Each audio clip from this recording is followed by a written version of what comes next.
Welcome to SVG-TV News for Wednesday, January 31st, 2018. I am Jennifer Richardson with the details. Members of the opposition in Parliament today stood their ground wanting to debate their no-confidence motion against the ruling Unity Labour Party administration despite strong resistance from members on the government bench. The opposition members voiced strong objections to the government's move to amend the motion to become a debate on the government's performance, thereby deflating the opposition's motion. Newly appointed Senator Kay Bacchus-Batiste highlighted the importance for debate on the motion as necessary for democracy. She referenced Section 47 of the Constitution and Rule 32(8) of Erskine and Mays. She stated that motions are usually brought forth to address issues relating to a delinquent economy and scandals. She purported that the government changes in the motion were not simply amendments, but were rather blatant major changes. She said if the government wanted to tout their horn, they should have brought forward their own motion. If you want to bring a confidence motion, you have to give notice. We have brought our no confidence motion. You cannot amend our motion to make it irrelevant. It's a substantive amendment that would negate our no confidence motion under the Constitution. We are a democratic society. We cannot make mockery of no confidence motion. Erskine May on parliamentary procedure speaks about no confidence motions, and the purpose for it is when you have poor economic situation in the country generally and scandals. That's a general thing about motions. So when you bring in no confidence motion, how can you amend it to bring a confidence? You don't want to hear me, I know that. If you want to bring a no confidence motion, how can you amend it? Oh, I can wait for the noise and din to stop and then I will speak. It's a substantive motion. What is substantive motion? Complete the thought, please. Thank you, Mr. Speaker. I am saying, Mr. Speaker, that what you're proposing is not constitutionally correct. When we're here to debate a no confidence motion, it will make a mockery, as I've said already, of our democracy and all debates in relation to standing motion, because we would be wasting time debating, first of all, exactly what they will stand up and say in debate of the no confidence. This is just time wasting. It does not follow under Section 47 and the purpose of Section 47. Also protesting the amendments made was opposition leader Dr. Godwin Friday. He was of the view that the changes or amendments in the motion totally shifted the importance of the debate of no confidence in the government to how excellent the government had been performing, which he made clear was not what their motion was about. What has happened here is a substantive motion. This is not an amendment, Mr. Speaker, by any interpretation of the word. This cannot be an amendment where even the title of the motion is changed. Every clause in our motion has been negated by stating the opposite. How is that an amendment? That is a new motion. If they want to debate, they have had many motions here. They have motions on everything from anything that the government has done. They praise themselves in this house. Sometimes we have participated, sometimes we have not. They can bring that motion next week. They can bring it some other time if they want to. They can have, during the time when we have private members' bill has precedence in the House, they could have a private member bring it up at that time, which they have done repeatedly.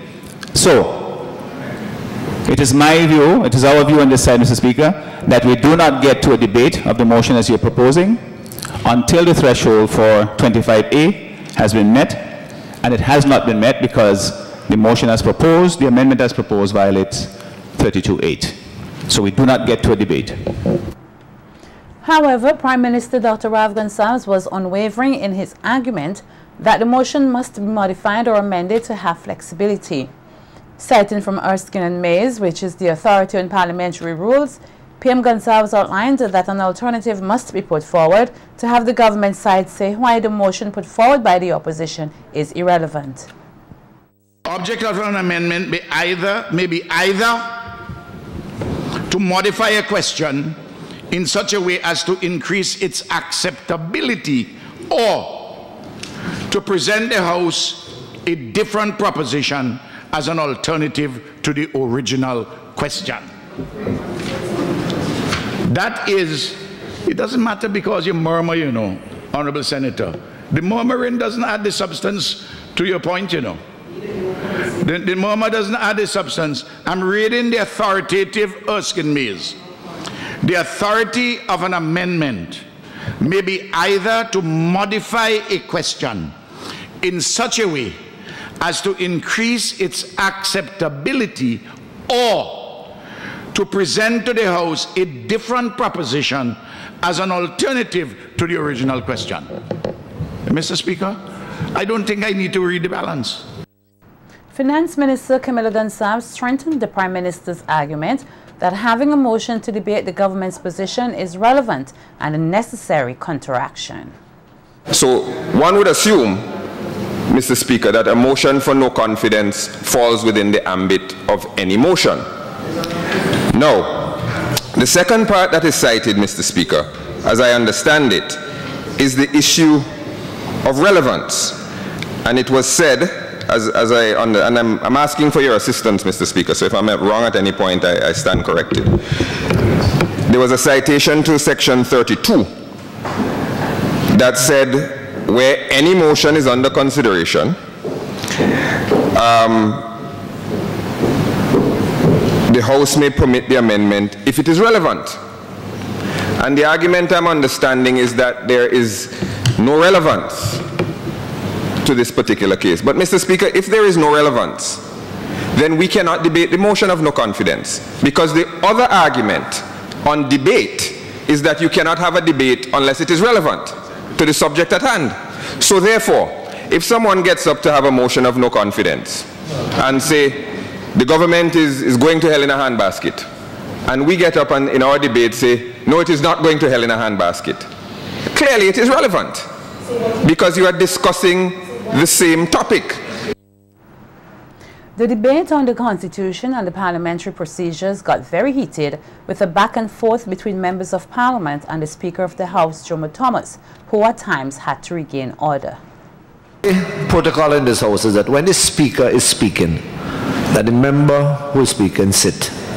Isn't that the protocol? That's what the protocol should be. Okay, well, Mr. Speaker, but we violate it from time to time. Yeah, but no, but Mr. Speaker, you're encouraging it.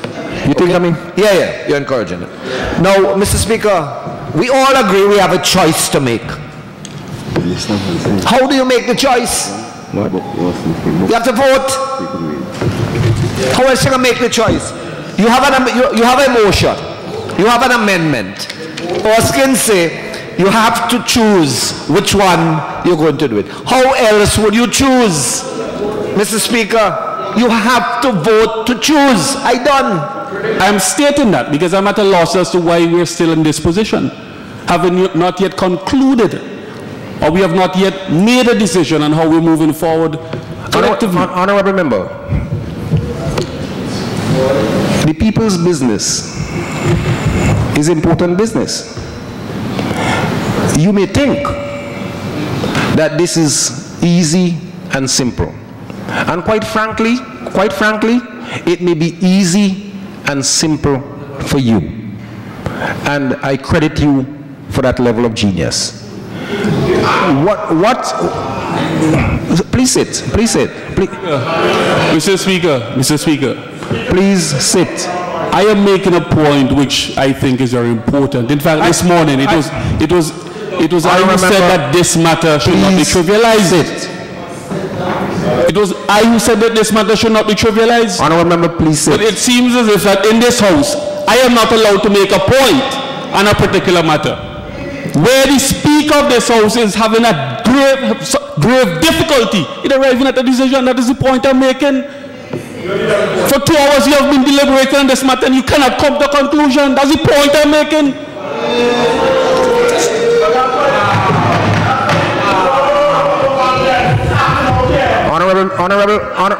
Honorable Senator.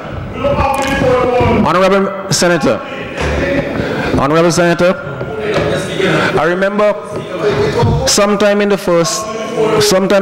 first year when I was made the Speaker of this chamber, a member had a similar outburst, and I told him that you have won. I want you to know that you have had yours. But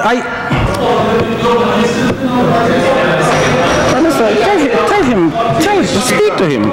Mr. Speaker. But speak to him or I will toss him. Mr. Speaker. You're basing the minds and the mens rea today with something that the Prime Minister said without consulting me. That is not the Prime Minister. The Prime Minister can't speak, Mr. Speaker, with respect. How can you say that the Prime Minister, he doesn't have the moral or legal authority to speak on behalf of Saboto Caesar at any place, at any time in St. Vincent and the Grenadines? And you do not know if I am going to vote with the opposition. You don't know that. Until then, very well, a division is needed. Very well. That is all I am saying. And I do not wish for you to continue that line about the historical issue with the Honorable Prime Minister. Let us take it to a vote. Honorable Minister of Agriculture. Honorable Minister of Agriculture, with all due respect, I think that presentation should have been made on Monday. Mr. Speaker, I think that you're making light of my presentation. Mr. Speaker, with respect, you're making very light of what I said. I made a fundamental point. I understand. And for you, no, Mr. Speaker, I take it seriously what you just said. Turning to the issue of crime, Prime Minister and Minister of National Security, Dr. Ralph Gonsalves, told Parliament on Monday that his government continues to commit tremendous resources in addressing this issue. Prime Minister Gonsalves said the government considers crime fighting of critical importance, which is seen in its allocation of over 50 million EC dollars to the salaries of personnel involved in the role of security. The fire service, which is part of the security apparatus, $3.65 million. The Coast Guard service, $4.25 million. So for those three, it's $41 million, over $41 million. And when you add the prisons, $5.7 million, you see your head is bumping up to $50 million to pay the salaries, to keep the business of the police, the vehicles running, pay for the telephones, and so on and so forth. $50 million. The police, the fire service, the Coast Guard, and the prisons. Dr. Gonsalves noted the government's commitment to fighting crime can be seen in the total number of officers responsible for security, which stands at 1,200. Speaker, you turn to the fire services. You see there are 99 firefighters. You turn further to the Coast Guard services. Take out the cook and the typist and those sort of persons. You see you have 92 Coast Guard officers, and you go over to prisons. You have 139 of them, 37 prison officers. You take out the clerk, typist, and the typist. In total, Mr. Speaker, that's 1,238 persons on the front line addressing the issue of crime and national security in this country. In a small country of 110,000 persons, that is a good number. That is a good number. And anybody who wants to tell you otherwise, they're living in cloud cuckoo land. The Prime Minister added that the government will be increasing its spending in the area of security, as the SVG police force will be recruiting more officers to its service. You will see you have 910. Why, Mr. Speaker? Because this year, there are 50 new constables whom we are going to recruit. 50.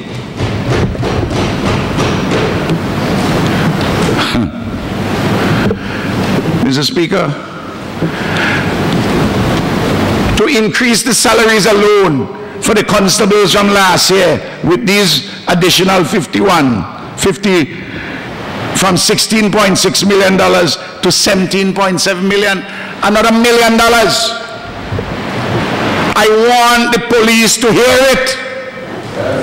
I want the people all over this country to hear it. That's what the opposition don't want to hear. That's where they run and gone. You could run where you can't hide. Minister of Health Luke Brown says Vincentians can look forward to continued improvements at healthcare facilities across SVG. Highlighting some of the accomplishments in the local healthcare sector, which was supported through funding under the 10th European Development Fund, the EDF, the health minister spoke of improvements at the Buckermont Bay and Mariquar polyclinics and other health centers. And this is the 10th EDF project for the modernization of the health sector. Under this modernization, we saw upgrades and renovations to the Milton Cato Memorial Hospital. Under this modernization recently, in December 2016, oh how time flies, we were able to open a much renovated, a substantially renovated mental health rehabilitation center. Under this modernization, we are going to have 2 spanking new polyclinics on different sides of the country. I see Sir Louis looking at me because he's anxiously awaiting the bolstering of healthcare on the leeward side with the Buckermont Bay Polyclinic. And Jimmy ain't really watched me yet, but I know that he is also patiently awaiting what is going to happen in Mariquar. Sorry, the honorable member for Mariquar. He is patiently awaiting what is going to happen for healthcare in Mariquar with the polyclinic out there. Minister Brown said he is looking forward to improvements in the health information system, as well as examining and implementing ways for our sustainable healthcare sector in SVG. And so on. And we are concerned about how we could provide medicines for persons in a sustainable way. And we have to do certain things, as reflected in the performance indicators, to manage better our medical supplies. And we have to make sure that 2018 is the year when we get it right as far as our health information system is concerned, so that we could track properly and efficiently what is going on with our stocks and supplies. And of course, there are many other benefits related to getting these things going. And one other very important component, the conversation has started, and it is best for elaboration of that conversation in the more full context of the budget debate, has to do with sustainable financing for health. So we talk about a review, for instance, of the fees at the hospital. We talk about national health insurance, and the wheels are beginning to turn in relation to national health insurance. But naturally, there must be much study and much deliberation before we move in one direction or the next as far as national health insurance is concerned. Minister of Agriculture Saboto Caesar says the Fisheries Department will be engaged in measures to ensure they win the fight against illegal, unreported, unregulated fishing in the waters of SVG. Caesar told Parliament on Monday during his contribution to the 2018 budget estimates presentation that there is an increase in funds for the Fisheries Department and plans underway to continue the fight against illegal, unregulated fishing. Speaker, program number 465 on page 388, Fisheries Services. There is a slight increase in allocation over the previous year, an increase in the sum of $40,720. And this is to address mainly wages, which will go towards supporting our actions as a country as we continue to grapple with or fight against illegal, unreported and unregulated fishing. And our efforts are being supported by the Food and Agricultural Organization, the FAO of the United Nations. Minister Caesar also spoke of plans for improved maintenance of fisheries infrastructure, as well as an initiative aimed at ensuring the sustainability of lobster and conch. Improvement of fishery equipment and machinery under a program here for fisheries development, the sum of $400,000. Mr. Speaker, there are monies there allocated for a lobster and conch survey.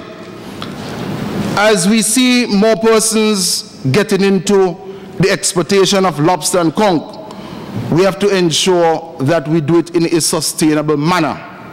And we are going to conduct a lobster and conch survey. There are monies there also for minor works at the fishery centers. These fishery centers have now been leased, and there are minor works to be done prior to their opening.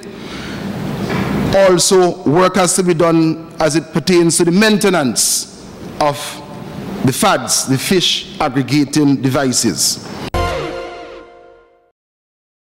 Taiwan's Foreign Affairs Minister David Tawi Lee will lead a 5-member delegation on an official one-day state visit to SVG tomorrow, Thursday, February 1st. The Taiwanese delegation will be welcomed at the Argyle International Airport by Deputy Prime Minister and Minister of Foreign Affairs, Trade and Commerce, Sir Louis Straker. This is the first time that Minister Lee is visiting St. Vincent and the Grenadines. However, since the establishment of diplomatic relations between SVG and Taiwan in 1981, the Taiwan Technical Mission 1 year later in 1982, SVG has received previous visits by foreign ministers in 2013, 2005 and 2003. As part of the official state visit by the Taiwan diplomat, there will be a signing of a bilateral agreement on the capacity building project for the prevention and control of diabetes in St. Vincent and the Grenadines, and the launching of the Electronic Document and Records Management System and PKI Smart Card System. The Diabetes Prevention and Control Agreement aims to provide assistance in planning effective integrated care strategies and practices on the prevention and control of the disease, while the introduction of the EDRMS is aimed at improving the public administrative efficiency and strengthening the information security for e-government applications. Over the past 37 years, various bilateral cooperation projects covering infrastructure, agriculture, education, information technology, health, human resource, among others, have been signed by both countries. Thursday's signing ceremony will commence at 3 p.m. at the Ministry of Foreign Affairs conference room. The inmates at Her Majesty's prisons at the Belle Isle facility are being given the opportunity to develop skills in culinary arts. Representatives of Ali's Culinary Arts have been sharing their time and knowledge with the inmates at the facility. Speaking with SVG-TV News on this initiative was representative of Ali's Culinary Arts, Alvin Chef Ali Jackson, who said the project was born out of a desire to help inmates get a second chance at life and expressed elation at the enthusiasm shown by the participants. Whole intention, that is the whole idea behind this program, so that when they get out, right, instead of to fall back into what they probably would have done before to get here, that they would have something new, a different skill that they could upgrade themselves. So far, how have the inmates been doing? Have they demonstrated excellent skills in the kitchen? Tremendous, tremendous. If previous classes that we did before, there you would have seen some of their presentation. They come up with their own idea of presentation, how they present their stuff. Their plating, you know, the plating, we teach them a bit of plating, and they're doing really, really good. I must say I'm very, very much impressed. I'm proud of the way that they are adapting to this program. Assistant Superintendent of Prisons Brian Andrews said several private sector stakeholders have been playing a role in assisting inmates gain various skills and considered the Culinary Arts program an important one. supply would be assisting with that.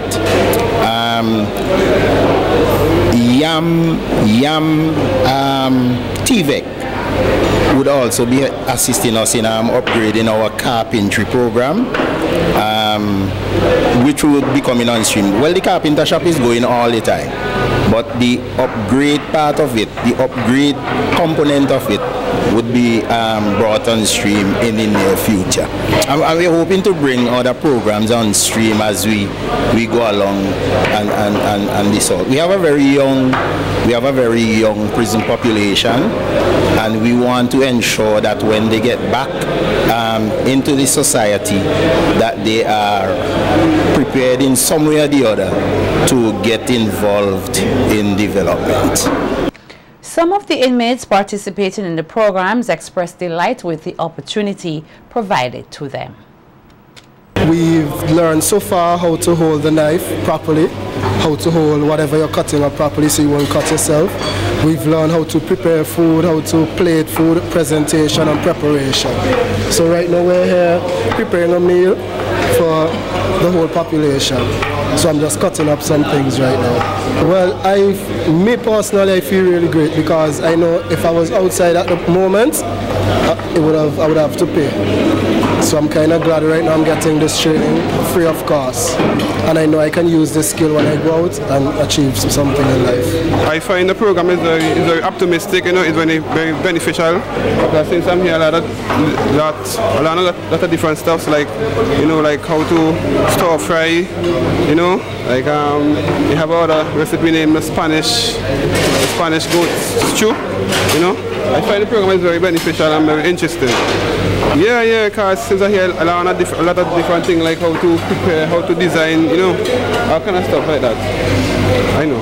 A wonderful program that they have in culinary arts, and I'm very interested in it. And one thing I love to eat, so that's why I'm mostly in it.